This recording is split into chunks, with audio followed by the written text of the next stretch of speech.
It was a cold, gloomy night in the city of San Diego in California, and the twinkling lights of the buildings reflected in the puddles of water on the streets. Emily, a 43-year-old woman, walked hurriedly down the busy sidewalk, her thin coat barely managing to shield her from the biting wind. Her stomach rumbled with hunger, but she was determined to get home before the oncoming storm hit. "I'd had a hard day at work, and I didn't want to think about it anymore." The company where she worked was going through a delicate moment, and with some budget cuts they were having shutdowns. She had already lost some colleagues because of this and feared being next, which would be a tragedy since the little she earned was enough just to keep her little daughter, Clarice, since Ronald, her husband, had been fired a short time ago. In the midst of that agonizing feeling of helplessness, she walked, saving and even with transportation. It was when on the way, she noticed a small confusion in front of a restaurant. Screaming, a burly guy took a boy from inside the establishment. When he approached a little closer, he saw the boy cowering in a corner, his sad eyes fixed on the floor, while the guy shouted, "I don't want to see you here anymore. Soon leave, you're starving, or I'll call the police." Emily stopped at the same moment, watching the man returning to the restaurant, and saw the little boy cry. The hunger stamped on his face was evident, and Emily's heart instantly tightened with compassion. She hesitated for a moment, then approached him. "Hello, what happened?" she asked softly, her breath forming small clouds in the icy air. The boy looked up, surprised to be approached by a stranger. His eyes lit up with hope, but also with a certain distrust. Then he kept silent. "Don't be afraid," she said. "I'm here to help you. You're hungry, right?" asked, crouching down beside him. I'm hungry," he muttered, his voice hoarse and weak. Emily felt a pinch in her heart as she heard this. She couldn't just ignore someone in need. "Come with me," she said gently, extending her hand to him. "I will help you." The boy hesitated for a moment, looking at Emily suspiciously, but the kindness in his eyes was undeniable, and he finally accepted the outstretched hand. Together they entered the restaurant, ignoring the curious glances of the other customers. I can't come in here," said the frightened boy. "It's okay, you're with me. What's your name?" "Alex." "Don't worry, Alex," she said, holding her hand even tighter. At the sight of them, the security guard who had expelled him, with his rigid posture and impeccable uniform, began to approach, ready to intervene and perhaps expel the street boy again. The boy made mention of running away before they were approached, but Emily reassured him by saying, "It's okay, no one is going to kick you out of here. Not with me here." "Mom," said the security guard, approaching with a nervous look. But before he could say anything more, Emily raised her hand in a calm but firm gesture, silently asking him to wait. "He's with me," I said, staring. "Where do you have a table for two?" With a gentle smile, Emily led Alex to an empty table, ignoring the curious and judgmental looks of the other customers who seemed to disapprove of the scene they were following. They sat down, and Emily, with palpable kindness, asked Alex what he would like to eat. The boy looked surprised at the question. His eyes lit up with a mixture of disbelief and hope. He hesitated for a moment, as if he didn't believe that someone was really offering him a choice. After a moment of contemplation, Alex shyly said what he would like to eat, his words coming out in a mixture of hesitation and gratitude. I would like to eat a hamburger with potatoes, lady." Emily smiled broadly, as if Alex's every word was a precious gift. "Of course, my dear. And would you like something to drink?" The boy smiled and, already more developed, said, "milkshake. Chocolate." "Great," she smiled. And so he asked the waiter to bring them 2 hamburgers and 2 chocolate milkshakes. As they waited for food, Emily chatted with Alex, listening intently to their stories and sharing some of her own. She not only fed him physically, but also nourished his soul with human warmth and understanding. The boy who worked on the street selling boxes of gum to help around the house, a disabled mother who couldn't move, and his 2 younger brothers. But that day, some kids had stolen all his merchandise, and he was still plucking up the courage to return home empty-handed when he stopped at that restaurant to ask for some leftovers until he was kicked out. Emily listened intently, her compassion increasing with every word that came out of Alex's lips. She wondered how someone so young could endure so much suffering and loneliness. She immediately sympathized with his story, saying that everything would be fine, and that she felt proud of him for caring about his family and trying to help them. He also recommended that you study and improve in other areas. Meanwhile, the security guard watched them discreetly from afar, his expression turning from distrust to admiration. He witnessed an act of genuine kindness amid the bustle of the restaurant, a powerful reminder that a small gesture of compassion can make all the difference in someone's life. When the food arrived, Emily and Alex shared the meal, full of meaning. "Alex, do you have a dream?" Emily asked as they ate. "Me? I want to be able to help my family and live in a good place, that's all." After the meal, as they left the restaurant, Emily said goodbye to Alex with a warm smile and a nod. Take care, Alex. I hope things get better for you, she said sincerely before leaving the restaurant, also giving him a few dollars so that the boy would not come home empty-handed. After some time, Emily came home with a soft smile on her face, her eyes still shining with the excitement of meeting at the restaurant, but also feeling a little sad for the boy. She found her husband, George, in the living room, leafing through a book while waiting for her. "Honey, good night." Did something happen?" George asked, worried. "You won't believe what happened today." George looked up, immediately noticing the confused expression on Emily's face. "What is it, darling? You seem moved by something." Emily walked over and sat next to George on the couch, her eyes still dizzy with the memory of the restaurant. "I met a boy named Alex today. He's a street kid, George, and he was so hungry. He was kicked out of a restaurant for ordering food. So I took him by the hand and we went to the restaurant, and I couldn't just ignore it. We sat together and I ordered everything he wanted to eat." George arched his eyebrows, impressed by Emily's story. "That's amazing, Emily. You're unbelievable. I'm proud of you for doing that." Emily smiled, appreciating George's support. It was the right thing to do, despite the money counted.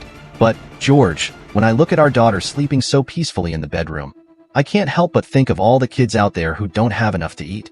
This is heartbreaking." George placed a comforting hand on Emily's shoulder, feeling the gravity of what she was saying. "I know, honey. It is a cruel reality that many children face every day. But what you did today, it made a difference to that child. And who knows how many other lives you can touch with your compassion. This attitude of yours will surely leave deep marks on this boy. What could have been a tragic day for him has certainly turned into a comforting memory." Emily nodded, but tears began to run down her face as she looked in the direction of the room where her daughter slept. "I just want every child to have enough to eat, George. None of them should have to go through that." George hugged Emily tenderly as she let her emotions flow, and together, they shared a moment of quiet reflection on the power of love and compassion in a world full of challenges. That night she slept with a warm heart, though worried, and so the days went by and Emily saw the boy no more. And since then 2 decades have passed since that chance encounter, but the memory of Emily helping him in his time of need has remained etched in Alex's mind, as George said it would. He never forgot the kind face of that girl who treated him kindly when he needed it most. That day when he returned home, he felt radiant. He was going through a time of extreme illusion, and having to cross all of San Diego all day and being rejected and chased away by everyone was creating a huge wound in his spirit. On that day when he had his merchandise and money stolen, he had cursed much against the heavens and blasphemed God for causing him to have to go through it, and challenged that if God really existed, let him prove it, otherwise it was only a lie. The expulsion from the restaurant had been the last straw. As he was being expelled under the disapproving gaze of the other people, the only thing he thought about was revenge. He was determined to take revenge on everyone, and he knew exactly who he should look for. Living in a dangerous community and abandoned by the government, the references of success were few, and it was precisely the bandits and traffickers of the area. He knew, or at least felt, that to achieve some success he would have to enter the world of crime. He didn't want his brothers and his mother to continue experiencing difficulties, so when he returned home he went straight to look for Minner, the local traffic boss. But the generosity of that woman who took him by the hand and talked to him right in his most difficult moment rekindled the hope in his heart again. Alex walked with weary steps back to the small house in the community, the moon casting a soft light on the quiet streets. Upon entering, she found her younger siblings, Pedro and Sofia, sleeping soundly in their makeshift beds on the floor. In the corner of the room, he saw his mother, Magdala, awake and sitting on the bed, her tired look reflecting a mixture of worry and relief at seeing him come home. "Alex, my son, you're back?" She smiled in relief. "I was already worried about you. How is it out there?" Alex approached his mother's bed, feeling the weight of responsibility on his shoulders. "It was hard, Mom, but I found a good woman who helped me, brought a little money. We'll be able to buy food early tomorrow." Magdala nodded, her expression showing understanding. "I know, son, but you did what you could. You were strong and brave, just like your father was. I'm sorry you have to go through this, but soon things will adjust. Just have faith in the Lord." His mother's words brought some comfort to Alex, but he was still worried about their uncertain future. "I don't know how we're going to get through this, Mom. We seem to be fighting an impossible battle." Magdala smiled gently, her wisdom and love radiating from her even in the darkness of the night. "Remember, my son, that even in the darkest storms, there is always a light. Keep hope alive in your heart and keep fighting for what's right. Together, we can overcome anything." His mother's words touched Alex's heart deeply, giving him renewed strength and determination to face the challenges that lay ahead. "Thank you, Mom. I promise I won't give up. Let's find a way to get through this together." With a comforting smile, Magdala reached out to hold Alex's hand, conveying to him all the love and support a mother could offer. That night, in addition to having his hopes renewed by a stranger who unknowingly frees him from the world of crime, Alex found the courage to face tomorrow, knowing that he was not alone in his journey. And so, even amid the difficulties 2 decades passed, now an adult, Alex had done his best to leave his past behind. He had found work and stability, but the scars of his childhood on the streets never completely disappeared.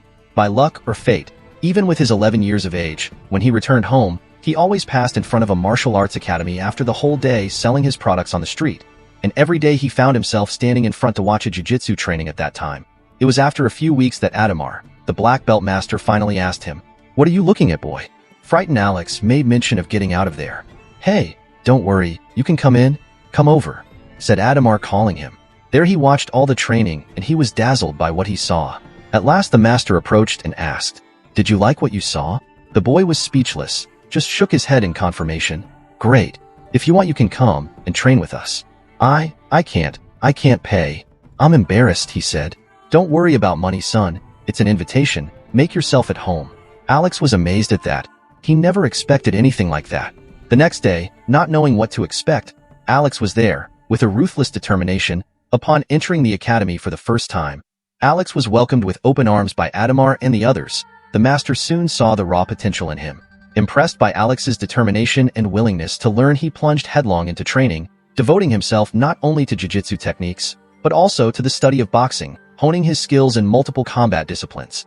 That motivated him even in his sales. He began to sell so hard that he finished hours ahead of schedule, so he could spend endless hours on the mat, absorbing each teaching of the master and perfecting his techniques with diligence and focus. And because of this, it was not long before the master invited him to join the academy, offering him the opportunity to train and clean the place in exchange for a salary. That day Alex did not hold back tears.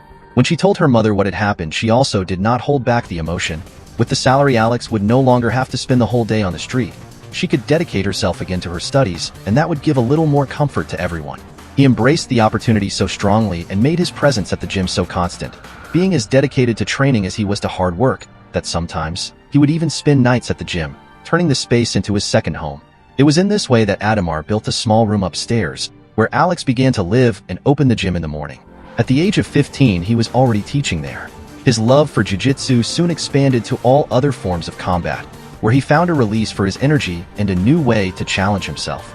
With each class and workout, Alex saw himself evolving not only as a fighter but also as a person, gaining confidence, discipline, and a resilient mindset. As his skill and reputation grew, Alex began to consider entering the world of mixed martial arts, a challenge that excited and scared him at the same time. However, his responsibilities as his mother's provider kept him anchored in his job as a night security guard and also as one of the instructors at the gym, a choice that required sacrifices but which he made with determination and pride. For Alex, his martial arts journey was not only about achieving greatness in the rings, but also about finding a sense of purpose and self-fulfillment in every punch, kick, and submission. He was more than just a fighter. He was a warrior, determined to make his mark on the world no matter what challenges life presented him with. But despite the fact that he had not yet fought professionally, he was satisfied with what he had achieved. He had managed to get his mother out of the community and give her a life of comfort, and his brother and sister, already grown up and with completed studies, were already working and financially stable. For those who had come out of the ground up, it was completely rewarding. It was one night 20 years after that day that the woman entered the restaurant with him. While returning home after security work, Alex witnessed a robbery on a dark and deserted street. A lady was being threatened by an armed robber, her face pale with fear as he demanded her purse and belongings. Without hesitation, Alex acted instinctively, rushing towards the scene of the crime and confronting the assailant, more with courage and his own instinct than sense. But even with all the risks, Alex managed to disarm the criminal and push him away, ensuring the safety of the woman. The assailant was immobilized and tied up by Alex, who immediately called the police. Panting and sweaty, Alex turned to the woman, hoping to find relief and gratitude in her eyes. But what he saw stunned him. Although so much time had already passed, that look was recognized by him immediately. It was Emily, the woman who had helped him so many years ago, now a lady. "Emily, is it you?" he asked, a little scared. "Yes, my name is Emily," she replied. Any problems?" The boy started crying. I need to thank you," he said. "How?" she asked, confused. "I'm the one who has to thank you." No, he interrupted. That day, when I was still a child, it was you who took me to the restaurant. If you only knew how it changed my life." She finished with tears streaming down her face. Emily's eyes widened in surprise as she recognized Alex. "Alex? Is it yourself?" she murmured, her voice charged with emotion. Alex nodded, unable to contain his own surprise.